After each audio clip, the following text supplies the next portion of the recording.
Hello दोस्तों, welcome to GK पीके पाठशाला। मैं सनी आज आपके लिए फ्री हिस्ट्री क्लास लेके आया हूं, जिसमें आज हम डिस्कस करेंगे लॉर्ड डलहौजी के बारे में। ठीक है, लॉर्ड डलहौजी के बारे में डिस्कस करेंगे। इनका जो टाइम पीरियड रहा है वो 1848 से लेकर 1856 तक का टाइम पीरियड रहा है इनका। लॉर्ड डलहौजी का जो टाइम पीरियड रहा है कितना रहा है? 1848 से लेकर 1856 तक का टाइम पीरियड रहा है। देखिए, जो लॉर्ड डलहौजी हैं, इन्होंने रेलवे लाइन जो है, रेलवे लाइन का निर्माण वो इन्हीं के द्वारा किया गया था। यदि आज हम जानते हैं जो हमारी रेल चली हुई है, ये सबसे पहले चली थी हमारी 16 अप्रैल 1853 में। 16 अप्रैल 1853 में मुंबई से थाने चली थी, जिसकी जो इन्होंने डिस्टेंस पूरी करी थी वो 34 किलोमीटर की थी। कितने किलोमीटर की? 34 किलोमीटर की थी। और उसके बीच में जो वो, यदि हम बात करें पैसेंजर बोगी की, यदि हम बात करें डिब्बे की, तो वे कितने थे? 14 पैसेंजर बोगी थे। कितने? 14 थे। तो मैं आपको फिर दोबारा से रिपीट कर रहा हूँ कि जो रेलवे लाइन है उसका निर्माण कराया था किसने? लॉर्ड डलहौजी के द्वारा रेलवे लाइन का निर्माण कराया गया था। फर्स्ट जो ट्रेन चली थी वो 16 अप्रैल 1853 में चली। और कहाँ से कहाँ तक चली? मुंबई से थाने। 16 अप्रैल 1853 में फर्स्ट ट्रेन चली, जिसकी जो डिस्टेंस थी वो मुंबई से थाने चली थी। कहाँ से कहाँ तक चली थी? आपका काफ़ी बार क्वेश्चन पूछा गया है कि जो पहली बार ट्रेन चली थी वो कब चली थी, तो 16 अप्रैल 1853 आपको आंसर देना है। और यदि पूछा जाए कि वो कहाँ से कहाँ तक चली, तो आंसर देना है मुंबई से थाने। कितनी से कहाँ तक चली थी? मुंबई से थाने चली थी। इसके बाद में डिस्कस करते हैं कि इसकी जो डिस्टेंस इसने ट्रैवल करी थी वो कितने किलोमीटर की थी, तो वो 34 किलोमीटर की डिस्टेंस इसने तय करी थी। जो मुंबई से थाने तक की दूरी है वो कितने किलोमीटर की है? 34 किलोमीटर की दूरी है, जो डिस्टेंस है वो इसने तय करी थी मुंबई से थाने। ठीक है, कब करी? 16 अप्रैल 1853। किसके द्वारा रेलवे लाइन का निर्माण किया गया? तो किसने किया? लॉर्ड डलहौजी। लॉर्ड डलहौजी का टाइम पीरियड की बात करें तो क्या था? 1848 से लेकर 1856, ये इसका टाइम पीरियड रहा है। बात करें हम, इसमें 14 पैसेंजर बोगी थी, जिसको हम आज डिब्बे के नाम से जानते हैं। डिब्बा बोलते हैं ना, रेलवे का, जो रेल का एक डिब्बा है, दूसरा डिब्बा ऐसे बोलते हैं। तो उस टाइम पे क्या था, हम बोगी बोलते थे। तो उसमें कितनी बोगी थी? 14 पैसेंजर बोगी उसमें लगी हुई थी, जिसमें कि पैसेंजर बैठ सकते हैं। बाद में बात करते हैं कि उस टाइम पे 3 भाप के इंजन थे। कितने थे? 3 भाप के इंजन इसमें लगे हुए थे। और इन इंजन का यदि हमारे से नाम भी पूछा जाए, देखिए आंसर जो हम क्वेश्चन जो है हमारा इस तरीके से बन सकता है कि जो 16 अप्रैल 1853 में जो रेल चली थी मुंबई से थाने, जिसकी डिस्टेंस 34 किलोमीटर हुई थी, 14 पैसेंजर बोगी थी उसके अंदर, तो क्वेश्चन आपसे पूछ सकता है कि उसमें कितने इंजन लगे हुए थे, तो आप क्या आंसर दोगे? 3 भाप के इंजन लगे हुए थे। उस टाइम पर कोयला नहीं था, तो क्या कैसे चलाते थे? भाप के इंजन चलाते थे। ठीक है, तो यदि आपसे क्वेश्चन करा जाए कि उनके नाम क्या थे, तो मैं आपको बता दूं, पहले जो भाप का इंजन था उसका नाम था सिंध, दूसरे का नाम था साहिब और तीसरे का नाम था सुल्तान। तो सिंध, साहिब, सुल्तान के नाम के 3 उसके अंदर इंजन लगे हुए थे, जो काय के थे? भाप के इंजन थे। तो यदि आपसे कोई क्वेश्चन करे तो पहले टाइम में 16 अप्रैल 1853 में जो ट्रेन चली उसमें किस प्रकार के इंजन लगाए हुए थे, तो भाप के इंजन लगे हुए थे। क्या नाम था उनका? तो सिंध, साहिब, सुल्तान। पहले इंजन का नाम सिंध, दूसरे इंजन का नाम साहिब और तीसरे इंजन का नाम सुल्तान था। ठीक है, उसके बाद में हम डिस्कस करते हैं एजुकेशन, जो शिक्षा है वो 1854 में लॉर्ड डलहौजी के द्वारा वुड डिस्पैच थ्योरी इनके द्वारा दी जाती है। यदि आपसे क्वेश्चन किया जाए कि 1854 में लॉर्ड डलहौजी ने कौन सी थ्योरी दी थी, तो जो थ्योरी का नाम था वो था वुड्स डिस्पैच थ्योरी। आगे डिस्कस करते हैं। 3 प्रेसिडेंसी सिटी बनाई गई थी। कितनी सिटी बनाई गई थी? 3 प्रेसिडेंसी सिटी बनाई गई, जो कौन कौन सी थी? मुंबई, मद्रास और कलकत्ता। और इन्हीं मुंबई, मद्रास, कलकत्ता में 3 अलग अलग विश्वविद्यालयों की स्थापना की जाती है। तो यदि आपसे क्वेश्चन पूछा जाए कि कितनी प्रेसिडेंसी सिटी बनाई गई थी, तो 3 बनाई गई थी। कौन कौन सी थी? मद्रास, मुंबई और कलकत्ता। कौन कौन सी थी? मुंबई, मद्रास और कलकत्ता। मैं आपसे एक क्वेश्चन करना चाहूँगा, जब मैंने आपको डिस्कस कराया था, क्या जब हम बात कर रहे थे किस चीज़ की, कि जब कलकत्ता था, कलकत्ता का जो निर्माण है वो किसने कराया था, मतलब वहाँ के जो जमींदार थे उस जमींदार का नाम क्या था जो किसने कलकत्ता का निर्माण कराया था, वो आप बताएं। उसके बाद में कलकत्ता के अंदर कौन सा फोर्ट बनाया गया था, उसका भी आप नाम बताएं कमेंट के माध्यम से। आज की जो वीडियो है मुझे इसमें इसका आंसर चाहिए कि कलकत्ता जो है उसमें कौन सा फोर्ट बनाया गया था, और उसका जो कलकत्ता के अंदर ज़मीन दी गई थी वो किसने दी थी, वो बताना है। और कलकत्ता के अंदर जो ज़मीन खरीदने आया था ब्रिटिश ईस्ट इंडिया कंपनी से, उस व्यक्ति का भी आपको नाम बताना है। ठीक है, तो हमारे पास मुंबई, मद्रास और कलकत्ता थी। एक क्वेश्चन आपको ये भी बताना है कि जो मुंबई दहेज में दिया गया था वो कब दिया गया था, ये आपको आंसर देना है। ठीक है, ठीक है, उसके बाद में हम डिस्कस करते हैं। नेक्स्ट स्लाइड में चलते हैं अपनी। देखिए, लॉर्ड डलहौजी के टाइम में क्या हुआ था, जो हमारी प्राथमिक शिक्षा थी, यदि हम बात करें फर्स्ट या प्राइमरी एजुकेशन की बात करें, तो प्राइमरी एजुकेशन जो है, हमारी प्राथमिक शिक्षा जो है वो भारतीय भाषा में होगी। क्या होगी? भारतीय भाषा में होगी हमारी प्राइमरी एजुकेशन जो है। जैसे कि आज हम देखते भी हैं कि जो हमारे प्राइमरी की जो स्कूल हैं वो अधिकतर उनमें हिंदी लैंग्वेज में पढ़ाया जाता है। कौन सी लैंग्वेज में पढ़ाया जाता है? हिंदी में पढ़ाया जाता है ना, ठीक है। भारतीय भाषा जो है वो हमारी हिंदी थी, तो प्राथमिक शिक्षा जो होगी वो भारतीय भाषा में होगी, लेकिन जो हाई क्वालिटी की जो एजुकेशन है, जो हाई एजुकेशन है, वो हमारी कैसी होगी? वो इंग्लिश लैंग्वेज में होगी। किस लैंग्वेज में होगी? इंग्लिश लैंग्वेज में होगा। ये प्रावधान जो है लॉर्ड डलहौजी के द्वारा रखा गया था, ठीक है। जबकि मैं बात करूँ लॉर्ड विलियम बेंटिक की, उसमें दो समिति जो थी, एजुकेशन समिति, शिक्षा समिति जो थी, वो दो भागों में गठित हो गई थी। किस किस में? एंग्लोवादी और प्राच्यवादी में, ठीक है ना। तो इसी प्रकार से क्या हुआ, जब लॉर्ड डलहौजी का टाइम पीरियड चला था 1848 से 1856 में, तो इसमें जो हमारी प्राइमरी एजुकेशन है वो भारतीय भाषा में होगी। ये बात किसने कही थी? लॉर्ड डलहौजी ने ये बात कही कि जो प्राइमरी एजुकेशन है, प्राथमिक शिक्षा है, उसको हम काय में करेंगे? भारतीय भाषा में करेंगे। बात करें उच्च शिक्षा की, जो हायर एजुकेशन है वो हमारी किस लैंग्वेज में होगी? तो वो हमारी अंग्रेजी लैंग्वेज में होगी, अंग्रेजी भाषा में होगी, ठीक है। इसके बाद में क्या हुआ, लॉर्ड डलहौजी ने कहा कि सभी वर्गों को शिक्षित कराया जाए।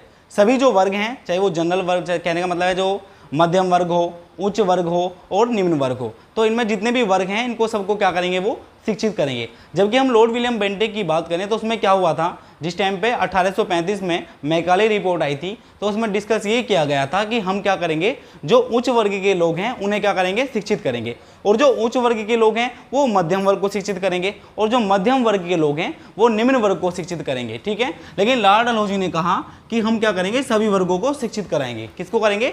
सभी वर्गों को शिक्षित करेंगे। उसके बाद में डिस्कस किया था कि जो तकनीकी व व्यावसायिक जो कॉलेज हैं उनकी स्थापना करी। जो हमारे टेक्निकल वाले जो कॉलेज हैं उनकी भी स्थापना की गई थी, और जो व्यावसायिक हैं, जो हमारे व्यापार के लिए काम आते हैं, इस प्रकार के कॉलेजों की भी क्या करी गई थी? स्थापना की गई थी।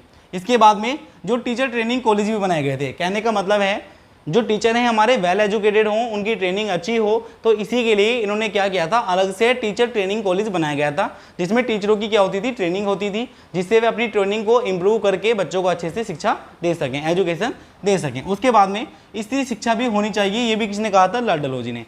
लॉर्ड डलहौजी ने जो प्रावधान रखा था उसमें यह भी कहा गया था कि जो स्त्री शिक्षा है वो भी इसके अंदर ही होनी चाहिए। अब हम अपनी नेक्स्ट स्लाइड में देखते हैं जो आगे होता है हमारा। देखिए, जब हम लॉर्ड डलहौजी की बात करते हैं तो लॉर्ड डलहौजी के साथ में ही हम डिस्कस करते हैं किसका? गोद निषेध नीति। गोद निषेध नीति को बात करते हैं हम, डॉक्ट्राइन ऑफ लैप्स की बात करते हैं। तो देखिए, जब लॉर्ड डलहौजी की बात हमने की तो उसमें एक टॉपिक आता है डॉक्ट्राइन ऑफ लैप्स, जिसे बोलते हैं गोद निषेध नीति। इस नीति में क्या था कि यदि किसी राजा के कोई संतान ना हो, यदि कोई राजा निसंतान हो, तो वह राजा किसी की संतान को भी गोद नहीं ले सकता।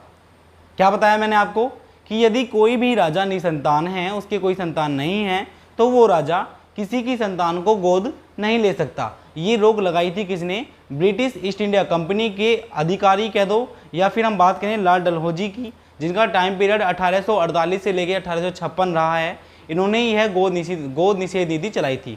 तो काफ़ी बार क्वेश्चन पूछा भी गया है कि डॉक्ट्राइन ऑफ लैप्स या गोद निषेध नीति किसके द्वारा चलाई गई थी? तो इसका आंसर हो जाता है क्या? लॉर्ड डलहौजी, ठीक है। इसके बाद में नेक्स्ट में डिस्कस करते हैं कि मैंने बता दिया आपको कि राजा पुत्र गोद नहीं ले सकता। पहली बात, राजा का जो साम्राज्य होगा, जिस राजा की कोई संतान नहीं होगी, उस राजा को उसका जो साम्राज्य होगा वो ब्रिटिश ईस्ट इंडिया कंपनी को देना पड़ेगा। तो क्या करती थी ब्रिटिश ईस्ट इंडिया कंपनी कि जिस किसी राजा की कोई संतान नहीं होती थी, तो वो क्या करती थी? उसका जो साम्राज्य था, उस संपूर्ण साम्राज्य को अपने अंडर ले लेती थी। कौन? British east India company. उसके बाद में हम बात करते हैं कि इसे ही राज्य हड़प की नीति कहा जाता है। देखिए, मैं आपको बता दूं कि जिस प्रकार से किसी राजा की कोई संतान ना हो, तो उस राजा का जो राज्य होता है, उस राज्य को पूरे तरीके से अंडर ले लेती है ब्रिटिश ईस्ट इंडिया कंपनी, अपने अंडर में ले लेती है। तो इस प्रकार से इस हड़प नीति को हम राज्य हड़प नीति के नाम से भी जानते हैं। मतलब कि इसमें जो राज्य है वो पूरी तरीके से हड़प लिया जाता था। किसके थ्रू हड़प लिया जाता था? ब्रिटिश ईस्ट इंडिया कंपनी के थ्रू, ठीक है। इसके बाद में हम डिस्कस करते हैं, देखिए, जिसमें राज्य हड़प की नीति हुई है वो 4 राज्य हुए हैं, उनके अंदर 4 शहर हुए हैं। यदि हम बात करें तो सबसे पहले नंबर आता है सतारा।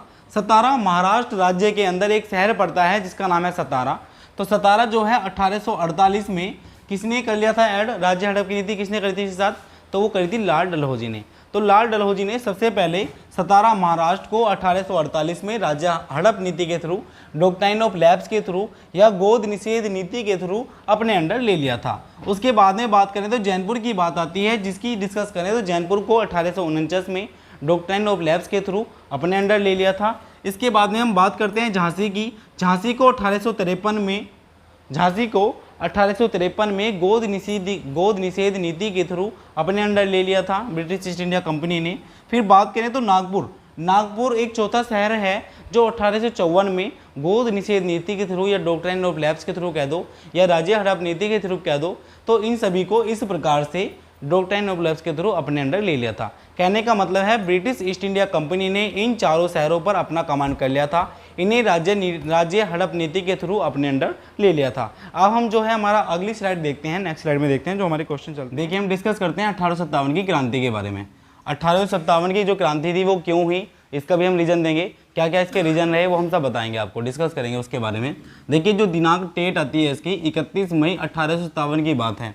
31 मई 1857 जो डेट थी, इस तारीख को 1857 की क्रांति क्या हो गई थी, स्टार्ट हो गई थी, प्रारंभ हो गई थी। इसका जो सिंबल था, जो 1857 की क्रांति का जो सिंबल रहा है, वो चिन्ह रहा है, वो रखा गया था क्या, कमल और रोटी। तो कमल और रोटी जो है ये इसका सिंबल रखा गया था जो 1857 की क्रांति हुई थी। यदि हम बात करें 1857 में, तो 1857 में इंडिया का जो गवर्नर जनरल है वो लॉर्ड कैनिंग को बना दिया जाता है, जबकि इससे पहले जो गवर्नर जनरल थे वो कौन थे, वो लॉर्ड डलहौजी थे। तो उसके बाद में क्या हुआ, लॉर्ड डलहौजी के बाद में इंडिया का गवर्नर जनरल बनाया जाता है लॉर्ड कैनिंग को। और ये 1857 की जिस टाइम क्रांति हुई थी, यदि हम बात करें कि उस टाइम पे ब्रिटेन का जो प्रधानमंत्री थे, ब्रिटेन का जो प्राइम मिनिस्टर था, उनका नाम था पॉमस्टन। तो काफ़ी बार क्वेश्चन ये भी पूछा गया है कि जो ब्रिटेन के प्राइम मिनिस्टर थे उनका नाम क्या था जब 1857 की क्रांति हुई थी, तो उनका नाम था पॉमस्टन। या सेकंड क्वेश्चन ये भी पूछा जाता है कि 1857 की जो क्रांति हुई थी उस समय गवर्नर जनरल कौन थे, तो उस टाइम गवर्नर जनरल कौन थे, लॉर्ड कैनिंग थे। इसके रीजन क्या रहे, देखिए जब कोई क्रांति किसी तरीके का रूप ले लेती है तो उस टाइम उसके कुछ रीजन होते हैं, वो रीजन हम उसके बारे में डिस्कस करते हैं। तो देखिए रीजन क्या रहे हैं कि नाना साहब जो थे उनकी पेंशन बंद कर दी गई। नाना साहब की जो पेंशन थी वो बंद कर दी गई, क्यों, क्योंकि ये पेशवा के दत्तक पुत्र थे, मतलब कि क्योंकि ये नाना जो पेशवा थे, पेशवा ने इनको गोद लिया था। जबकि लाल डलहौजी ने ये बात कही थी कि कोई भी राजा किसी भी प्रकार से किसी के लड़के को गोद नहीं ले सकता, यदि वह निसंतान है तो वह कभी भी किसी के लड़के को गोद नहीं ले सकता। ये बात किसने कही थी, ये बात कही थी लाल डलहौजी ने, और इसको हम डॉक्ट्राइन ऑफ लैप्स के नाम से भी जानते हैं। तो देखिए आगे क्या हुआ, मैंने आपको बता दिया कि नाना साहब की जो पेंशन थी वो बंद कर दी जाती है क्योंकि ये पेशवा के दत्तक पुत्र बता दिया मैंने आपको, जो गोद लिया हुआ पुत्र होता है, ठीक है। 1813 में क्या होता है कि जो ईसाई मिशनरी थे उनको प्रचार प्रसार करने की अनुमति दी गई, जबकि पहले क्या हुआ था, उससे पहले जो ईसाई लोग थे इनको प्रचार प्रसार करने की कोई अनुमति नहीं थी। तो ये कब हुआ, जब 1857 की क्रांति हुई, उस टाइम पे ये बात हुई कि ईसाई मिशनरी जो हैं इनको प्रचार प्रसार करने की अनुमति दे दी गई थी। इसके बाद में फिर रंगभेद की नीति भी हुई, रंगभेद की, जैसे गोरे काले की। अब गोरे जो अंग्रेज थे वो गोरे थे और जो इंडियंस थे वो काले थे, तो इसी प्रकार से इसमें रंगभेद की नीति भी चलाई गई कि जो गोरे होंगे, जो अंग्रेज होंगे, हम उनको बड़े बड़े अधिकारियों पद होंगे, सैनिक पद होंगे, असैनिक पद होंगे, उन पर हम उनको क्या करेंगे, अपॉइंट करेंगे, नियुक्त करेंगे। लेकिन यदि कोई इंडियन है या कोई क्या है, काला है, तो उसे हम किसी भी सैनिक पद है या असैनिक पद है उस पर हम नियुक्त उसको नहीं करेंगे। ये बात डिस्कस हुई थी। उसके बाद में जो उच्च पदों पर भारतीयों को नियुक्त नहीं किया गया। देखिए अभी तक भी मैंने आपको डिस्कस किया था, लाल डलहौजी की जो नीति आई थी उसमें भी जो भारतीय हैं या ये भी असैनिक पद है, सैनिक पद है, उनको उस पर नियुक्त नहीं किया गया था। लेकिन जब 1857 की क्रांति आई तब भी उनकी नीति यही बनाई गई थी कि जो उच्च पद होंगे, उच्च पद जैसे कोई अधिकारी है, जैसे कोई सैनिक पद है, कोई असैनिक पद है, तो उन पर क्या होगा, भारतीयों को नियुक्त नहीं किया गया, ठीक है। उसके बाद में नेक्स्ट पॉइंट की बात करें तो अंतिम मुगल शासक बहादुर शाह जफर सेकंड जो हैं, इनको लाल किला खाली करना पड़ेगा। यह बात किसने कही थी, अंग्रेजों ने कहा था। अंग्रेजों ने कहा था किससे, बहादुर शाह जफर। ये यदि हम बात करें मुगल शासन के, जो मुगल शासक थे उसमें सबसे अंतिम शासक थे कौन, बहादुर शाह जफर सेकंड, ठीक है। तो इसके बाद में क्या बताया कि जो अंग्रेज थे इन्होंने कहा कि जो बहादुर शाह जफर सेकंड हैं इनको क्या करना पड़ेगा, लाल किले को खाली करना पड़ेगा। इसके बाद में हम नेक्स्ट स्लाइड देखते हैं, उसमें देखते हैं आगे होता क्या है। देखिए मैं आपके सामने डिस्कस करूंगा तत्कालिक कारण के, कि आपको मैं रीजन बताया था कि क्या हुआ था, जो नाना साहब थे उन्होंने दत्तक पुत्र लिया था, मतलब नाना साहब जो थे वो दत्तक पुत्र थे किसके, पेशवा के। तो जिसकी वजह से हुआ क्या था, इनको क्या कर दिया गया था, वहाँ पे इनकी पेंशन को रोक दिया गया था। एक तो कारण ये था, लेकिन मैं बात करूँ तत्कालीन कारण जो रहे हैं, जो गवर्नर जनरल थे कौन, लॉर्ड कैनिंग। तो लॉर्ड कैनिंग ने क्या किया था, इनके पास एक वो थी राइफल, क्या नाम था उस राइफल का, इनफील्ड राइफल। तो इनफील्ड राइफल जो थी, इस राइफल के अंदर इन्होंने क्या कर दिया कि जो उसके जो कारतूस थे ना, उस कारतूस में गाय व सूअर की चर्बी लगवा दी। क्यों लगवा दी, क्योंकि जो रेजिमेंट थी उस रेजिमेंट में क्या थे, हिंदू भी थे और मुसलमान भी थे। तो हिंदू गाय को ज़्यादा पूजनीय मानते हैं और जो मुसलमान हैं वो मतलब सूअर को बहुत ज़्यादा चिढ़ते हैं सूअर के नाम से। तो क्या होता है कि उनको मुंह से काटना पड़ेगा। तो इसी वजह से इसने क्या किया था, लॉर्ड कैनिंग ने गाय व सूअर की चर्बी लगवा दी, जिससे कि जो इनका ईमान है वो क्या हो जाए, वो भ्रष्ट हो जाए और ये वो करें, ठीक है ना। तो इन्होंने क्या किया, जो इनफील्ड राइफल थी उसके अंदर सूअर व गाय की चर्बी लगवाई, जिसे मुंह से खोलना या मुंह से काटना पड़ता था। यदि मैं बात करूं इनफील्ड राइफल की, तो इनफील्ड राइफल को पहले ब्राउन बैज के नाम से जाना जाता था। पहले इनफील्ड राइफल को किस नाम से जाना जाता था, ब्राउन बैज के नाम से। ब्राउन बैज के नाम के बाद इन्होंने उसका नाम चेंज कर दिया गया और क्या बना दिया गया, इनफील्ड राइफल। और इनफील्ड राइफल के जो कारतूस थे उसमें किसी चर्बी लगवाई थी, तो सूअर व गाय की चर्बी लगवाई थी। उसके बाद में डिस्कस करते हैं, तो पश्चिम बंगाल की छावनी की बात करते हैं। पश्चिम बंगाल की छावनी जिसका नाम था बैरकपुर छावनी। क्या नाम था, पश्चिम बंगाल के अंदर एक छावनी पड़ती है जिसका नाम क्या था, बैरकपुर छावनी। इस बैरकपुर छावनी में होता क्या है कि इस छावनी की 19वीं रेजिमेंट, इस छावनी मतलब बैरकपुर छावनी, तो बैरकपुर छावनी की 19वीं रेजिमेंट के द्वारा 26 फरवरी 1857 को विद्रोह कर दिया गया। विद्रोह किस बात के ऊपर किया गया, मैंने आपके सामने अभी डिस्कस किया है कि जो इनफील्ड राइफल थी, उस इनफील्ड राइफल के जो कारतूस थे उनके अंदर क्या किया गया था, गाय व सूअर की चर्बी लगवाई गई थी, जिसकी वजह से 26 फरवरी 1857 को 34वीं रेजिमेंट के द्वारा, जो बैरकपुर छावनी की रेजिमेंट थी 34वीं रेजिमेंट के द्वारा क्या कर दिया गया, उस सिपाहियों ने उनको क्या किया, उस चीज़ का विद्रोह किया। मैंने आपको बताया विद्रोह का रीजन क्या रहा है कि उसमें गाय व सूअर की क्या लगवाई थी, चर्बी, कारतूस के अंदर। उसके बाद में डिस्कस करते हैं कि जो 34वीं रेजिमेंट, मैंने बात करी 19वीं रेजिमेंट के द्वारा छावनी किसकी थी, बैरकपुर छावनी। लेकिन जब बात आती है 34वीं रेजिमेंट का सैनिक है जिसका नाम है मंगल पांडे। 34वीं रेजिमेंट की बात आती है और सैनिक का नाम क्या है, मंगल पांडे। मंगल पांडे ने क्या किया, मंगल पांडे ने कहा कि भाई मैं इस चर्बीयुक्त कारतूस को मुंह से नहीं काटूंगा। ये बात की गई थी किसके द्वारा, मंगल पांडे के द्वारा। तो मंगल पांडे ने चर्बीयुक्त कारतूस को काटने से साफ इनकार कर दिया गया, मना कर दिया। क्यों, क्योंकि उसमें क्या लगी हुई थी, गाय व सूअर की चर्बी। तो इसी वजह से मंगल पांडे ने इस बात का विरोध किया और कहा कि मैं कभी भी इस कारतूस को अपने मुंह से नहीं काटूंगा। इसके बाद में डिस्कस करते हैं 29 मार्च 1857 की बात आती है, जिसमें 2 अंग्रेज अधिकारी कहाँ पे आते हैं, वो किसके पास आते हैं, वो इंडिया के अंदर आते हैं, जिनका नाम क्या था, जनरल बाग और ह्यूडसन। और जनरल बाग और ह्यूडसन जैसे ही आते हैं, मंगल पांडे ने गोली से उड़ा देते हैं।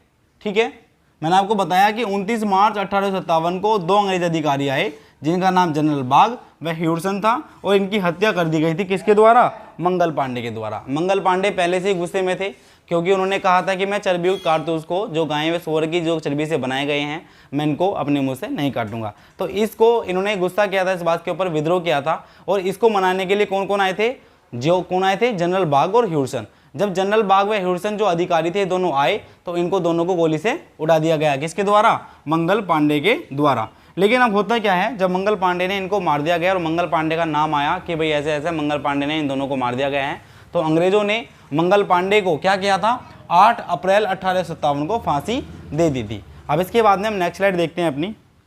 देखिए, जो क्रांति की शुरुआत होती है, जो 1857 की क्रांति थी, उसकी जो शुरुआत होती है वो 10 मई 1857, 10 मई 1857 मेरठ से होती है। कहाँ से होती है, 10 मई 1857 मेरठ से इसकी स्टार्ट होती है। जो क्रांति की शुरुआत होती है वो वहाँ से होती है। और घुड़सवार सैनिकों के द्वारा, कुछ घुड़सवार जो सैनिक होते हैं इनके द्वारा विद्रोह किया जाता है। क्या किया जाता है, विद्रोह किया जाता है। और ये क्या काम करते हैं, मेरठ से दिल्ली जाते हैं। कौन, जो घुड़सवार सैनिक थे वो मेरठ से दिल्ली जाएंगे, क्योंकि ये बता देंगे कि जो क्रांति है वो स्टार्ट हो चुकी है। और दिल्ली में कौन बैठा हुआ है, दिल्ली में बैठा हुआ है अंतिम मुगल शासक बहादुर शाह जफर सेकंड। नया शासक बना था, इसलिए इनको जो है युद्ध लड़ने का इतना अनुभव नहीं था। देखिए, मैं सीरीज बता दूं आपको, जो मुगल शासक हैं वो किस तरीके से आप लर्न कर सकते हैं। आप एक ट्रिक देखें, भाई साहब, ठीक है, ये आपकी ट्रिक है। इसमें देख लो, बी से बाबर, एच से हुमायूं, ए से अकबर, आई से जहांगीर, एस से शाहजहां, ए से औरंगजेब, ठीक है, और बी से बहादुर शाह जफर, बहादुर शाह जफर, ठीक है। तो ये हमारी सीरीज जो है सीक्वेंसली सीरीज है किसकी, ये ट्रिक है मुगल शासकों को याद करने की। इसको आप लर्न कर सकते हैं भाई साहब के नाम से, काय के नाम से, भाई साहब के नाम से, जिसमें बी से बाबर, एच से हुमायूं, ए से अकबर, आई से जहांगीर, एस से शाहजहां, ए से औरंगजेब और बी से बहादुर शाह जफर।